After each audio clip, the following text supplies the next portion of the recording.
Hey, and welcome to day 10 of Sorority Stories. So 10 days, 2 weeks to go until we open up the sorority to public access. And in the first couple of weeks, so this has kind of been a 20-day sort of series, in the first 10 days, I gave you, in my head at least, what the reasons were. Some of the reasons why it'd be a good idea for you to join the sorority, you being, I'm assuming, a pageant girl, a competitive pageant girl, or maybe someone who has competed in the past and is looking to give back. And I've given you 10 reasons on days 11 through 20. And look, there could be other reasons that you have, and there could be other reasons that we develop in the future. I've talked about courses, wanting to partner with coaches and with pageant merchandise providers, etc. The idea of networking, this idea that we're going to be able to travel at some point, sort of back to normal. So national events and international events are certainly on the cards. That all being said, I feel like in the final 10 days or the final 2 weeks of this series, what I'd like to do is give you a little tidbit, a little, how should we say, not a fundamental, it's a little tip that, profound, that's what I'm looking for. Profound little bits of information, profound tips that I want to give you on these final 10 days, one tip every day. And what I mean by profound is that it's not going to be very long, but it's powerful. And if you take what I'm telling you and you apply it, I guarantee you it won't just change or impact the way you look at pageantry, but the way you look at life. At least that's my big promise to you anyway. And the reason I want to give you these insights is because I'm still haven't decided this entirely yet, but definitely one thing I'm going to be offering to our VIP members is these sorts of tips and information and guidance. I think I've made it very clear in the past that I want to give our sorority VIP members in particular an unfair advantage. And yes, part of that is going to be you being able to leverage my network after having interviewed over 200 queens. But a lot of it is going to be the insight into the mindset versus the mechanics. And so I want to give you an insight into what those tips are going to look like so that you know if you sign up for VIP membership, oh, this is the sort of information or the sort of wisdom or the sort of coaching that Adrian can impart on me. And some of you already know very well. Some of you may have had sessions with me. Some of you may not. So I sort of want to cover my bases here. So on the topic of mindset, and I know I talked about the book Mindset in the previous episode, what I'm really talking to you today about is I had a contestant message me over the weekend saying that she wanted feedback. Now, I'm always happy to provide feedback if I'm allowed to by the system. And if I have some feedback, sometimes I don't really have feedback. I might have thought you did really, really well. Or it's just, I mean, this sounds horrible, but it's very difficult sometimes. Like if someone sends me an Instagram video, it's kind of hard, especially in this virtual kind of environment that we're still sort of in. It's very hard to give, let's say, walking advice on someone's walking video when you don't know how many times that video has been edited. And sometimes a video might look bad, not because your walk is bad, but because the video production values are not so great. So it's not a video issue. It's not a walk issue. It's a video issue. So that all being said, what I want to let you know is that, and I've talked about this concept before, mindset versus mechanics. And that success in any field, I believe, is 80% mindset and it's 20% mechanics. And anytime you're looking for help achieving success in any area, I want you to start with this fundamental question, which is, okay, and I certainly advise getting clear on what your goals are first, but after that, is my issue, is what's holding me back? That's what I want you to ask yourself. What's holding me back? And is it fundamentally mindset or is it fundamentally mechanics? Now, I know I keep saying mindset's 80%, mechanics is 20%. That doesn't mean mechanics aren't important, right? You can't simply have your mindset aligned and be positive thinky and then go onto the stage with a terrible walk or a terrible wardrobe or terrible interview and think you're going to win because your mindset's all aligned. It doesn't work like that. So mechanics are incredibly important. But the reason I say mindset is 80% is that really mindset comes first. So let me give you an example. Walk is a very common example. People want to improve their walk. Now, when it comes to the mechanics of walk, so remember what I said, ask yourself, is this a fundamentally for me, is my walk issue, in inverted commas, is it a mindset issue or is it a mechanics issue? And what I've found is that if you're honest enough with yourself and you're self-aware enough, you'll notice that there's always at least some component of your struggle that is a mindset issue. Now, what I mean by that is whenever someone is struggling, let's say with their walk, very often the first thing I do is go, okay, well, who am I going to refer you to? But the second thing is, okay, why are you struggling? In fact, this might be the first thing is I'll always wonder why are you struggling with walk? Because in my mind, the mechanics of walk are very much like the mechanics, that I talk about tennis all the time, or the mechanics of any sport. And when I was learning tennis, my belief, and this is why I coached myself and I was able to coach myself very successfully, my belief was that if I take the same actions that I see the best players in the world taking, then I'm going to get pretty far. Like, I may not get their exact results because I don't work out as often as they do. I'm not as fit as they do. I might not be as tall or strong, as fast, whatever it is. But there's something that the great players or the professional players are doing mechanically that they have in common. And if I copy those core commonalities, those core concepts, then I'm going to at least have my version. I'm going to fulfill my potential as a tennis player. And I like to think that I've done that to a large extent. And when it comes to walk, I would advise exactly the same concept, is find the greatest walkers in the world. And I often say find someone who's got roughly the same body type as you because that can play into it. But find the greatest walkers in the world, watch the videos, look at what they do, and what are the core things they have in common.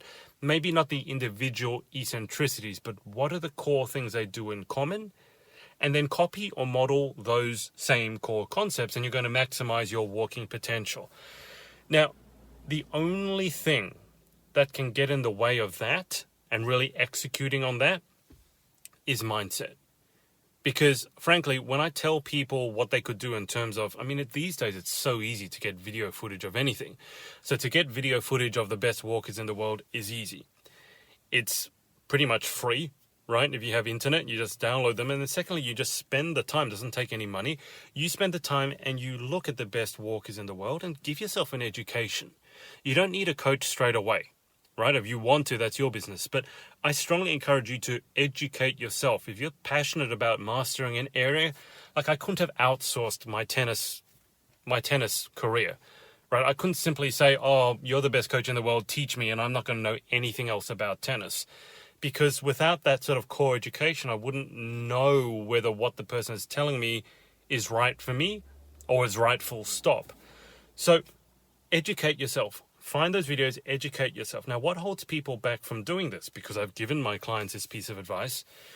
What holds people back from doing this? Now, this is where there's any number of different possibilities as to why someone might be held back. But they're all fundamentally mindset issues. Some people may say, oh, I don't have the time, right? So what they're saying is, and you might go, well, Adrian, that's true. They don't have the time. Let me ask you a question. Do you always find time in the day to breathe?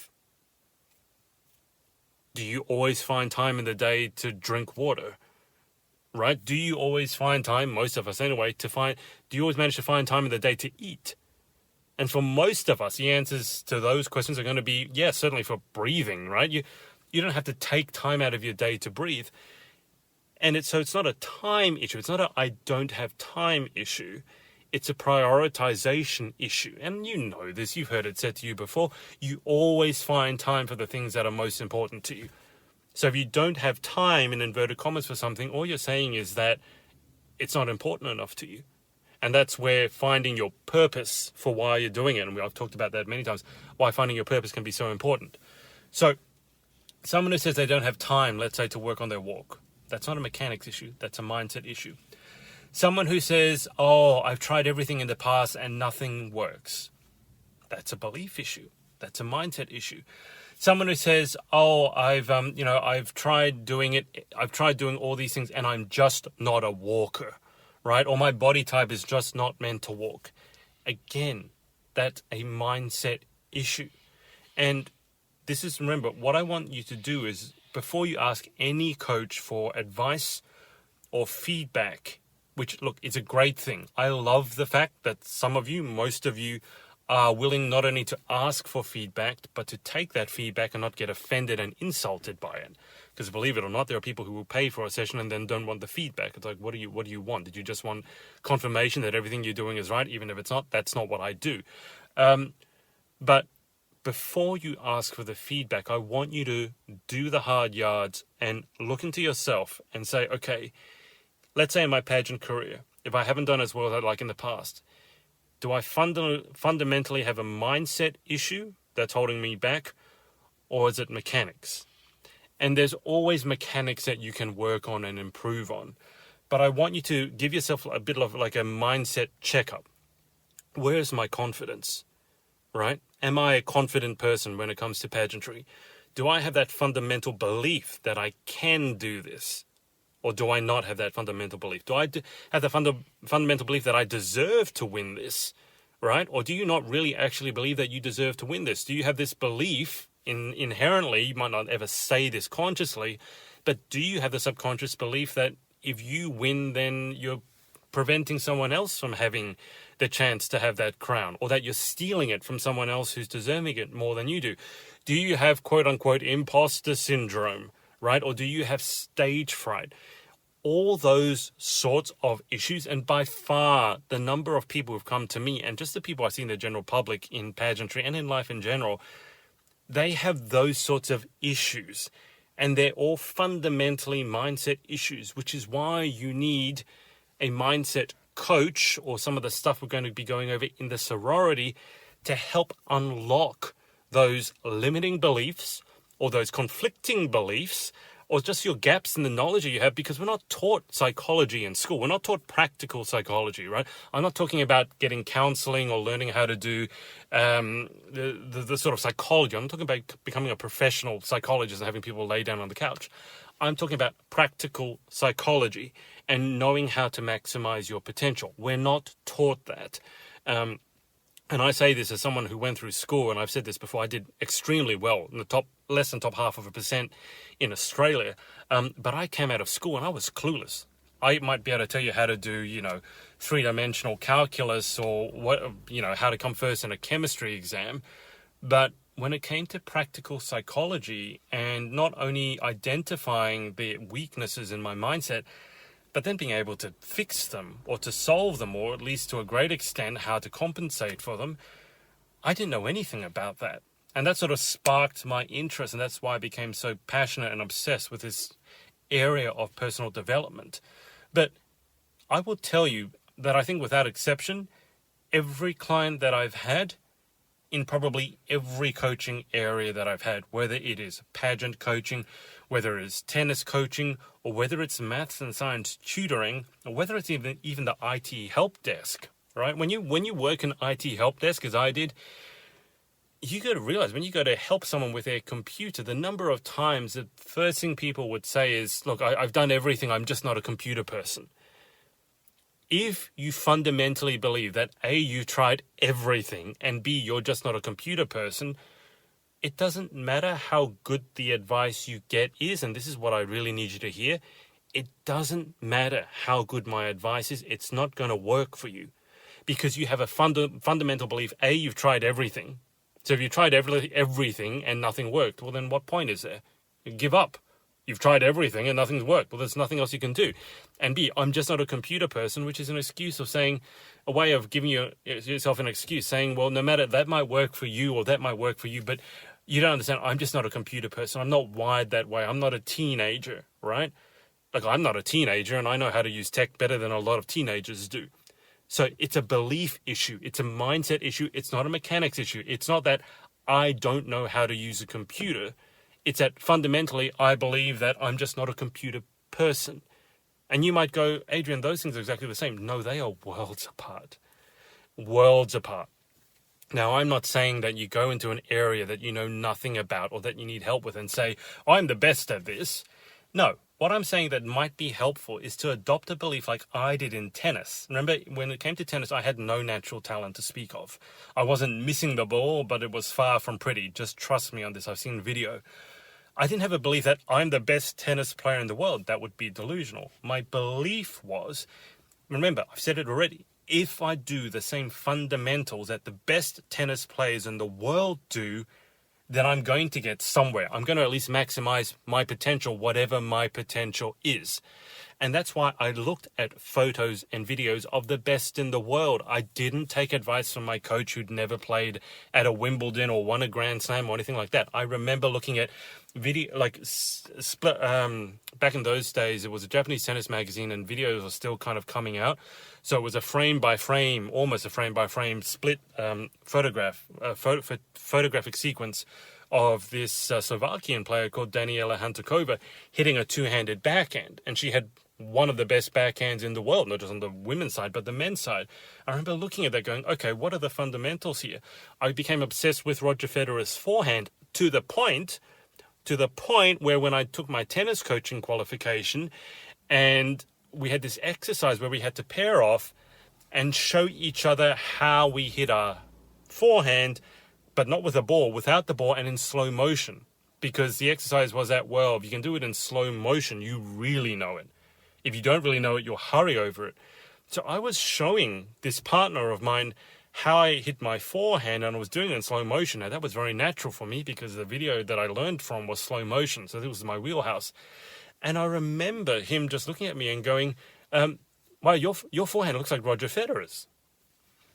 Now, I was well chuffed by that, right? But my point is, I never told him that I'd modeled Roger Federer's forehand. I had become obsessed with it. I'd studied it. I'd modeled it. I'd copied it, what I thought the fundamentals were. And I only did that because I had the belief, if I model the fundamentals of the greats, I will maximize my potential. Now, you tell me, is that sort of belief going to allow you to go further than someone who just says, oh, I'm not a tennis player. I'm not an athlete. I didn't start when I was 5 years old, so I'm never going to be any good. All right, this is too difficult. I'm not a natural athlete. I couldn't do it, right? I'm too weak. I'm too slow. I'm too fat. I'm too old, whatever it is, right? Whatever the excuse is. And this is why I'm saying most people come to me and they think they have a mechanics issue. And I'm here to tell you it's almost invariably a mindset issue, right? Now, that's, again, not to say we don't work on the mechanics, but we got to get your mindset straight first, right? So if you're working with someone or you're looking at yourself, because remember I said, do you really have a mindset issue or do you have a mechanics issue? That's the first point of self-awareness.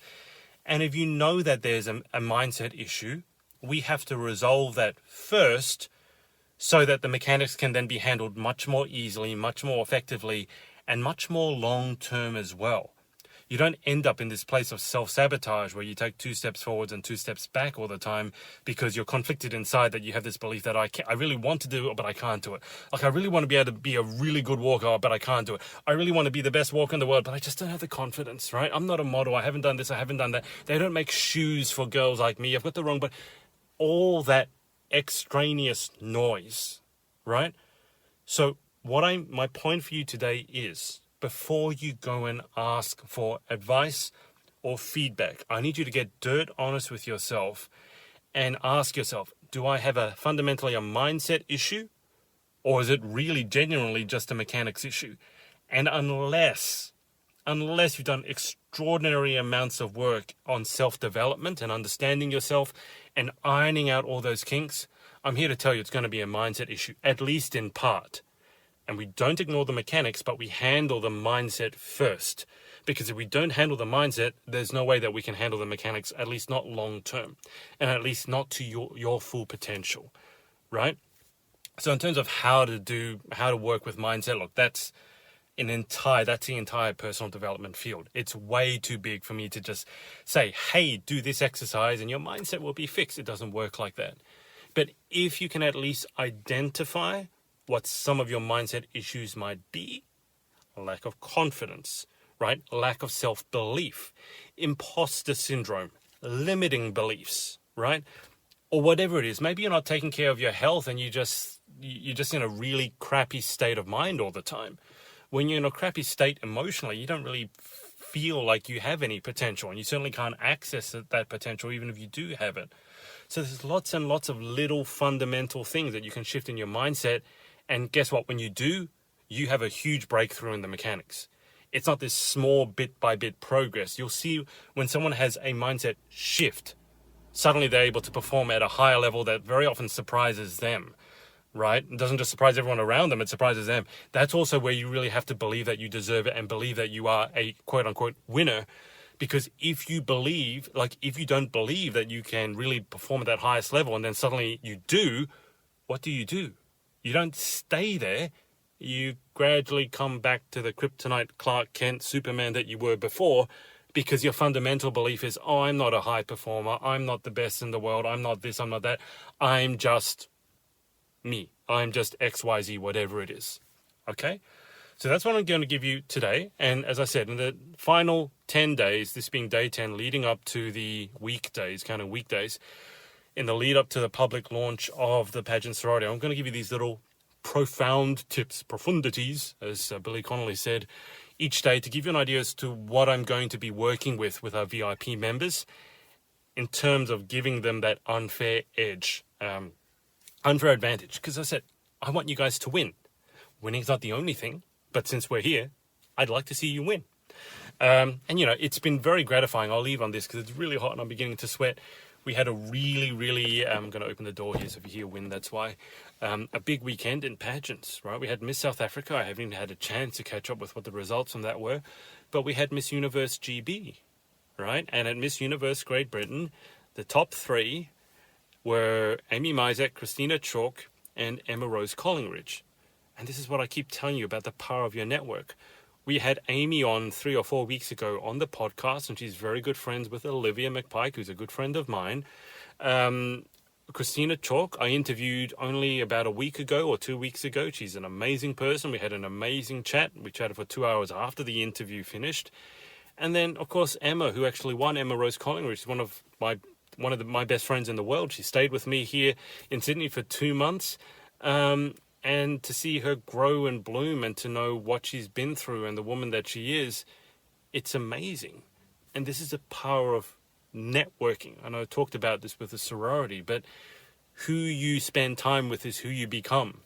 And I think you really need to look at that and not just surround yourself with people who talk a good game, but look at people and what they're actually doing in life. A lot of people can talk, right? You can talk the talk, but can you walk the walk? That's a big question. So look, congratulations to those three, especially to Emma. She'll now be representing Great Britain in Miss Universe, which is coming up in December. So that's amazing. But yeah, today the lesson is mindset versus mechanics. And before you go ask for anyone else's advice, get some self-awareness happening and ask yourself, do I have a mindset issue or is it really just a mechanics issue? And I guarantee you, if you're honest with yourself, there will be some mindset issues you need to work out. Identify what they are, and then you can go to work on them and get those sorted out before you tackle the mechanics of how to walk, how to interview, right? All that stuff. So I'll leave it there for today. Thanks for listening or watching. I will see you in tomorrow's episode.